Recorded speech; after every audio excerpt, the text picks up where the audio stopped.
Well, hello, friends, and welcome back to More with Marquita. Well, it's that time of the week where I want y'all to help me choose a color for the week for my lips. Today, we are using Beauty Concepts.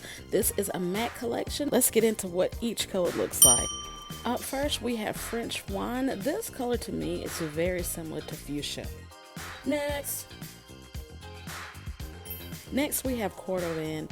It's in the maroon family. It reminds me of an orange and a burgundy mix.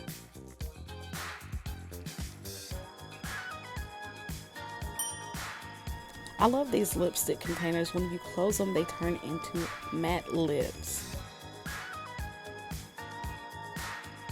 This color is called Big Dip of Ruby. It is a little bit darker than Ruby and on the pink side. I think all of these colors are on the pink side. Next, this lipstick is a Jasper color, and you already know this is my go-to color, but I am thinking this next one is gonna be my favorite.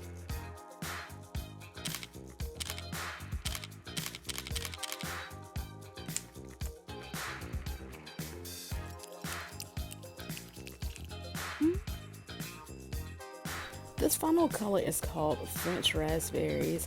I think this is my favorite out of them all because it's giving me Kelly Rowland vibes. I love that when dark skin tones wear a lighter pink, it looks so pretty in my opinion. Well, this is it. I thank you all so much for watching. I love you all so much. I'll see you in the next one.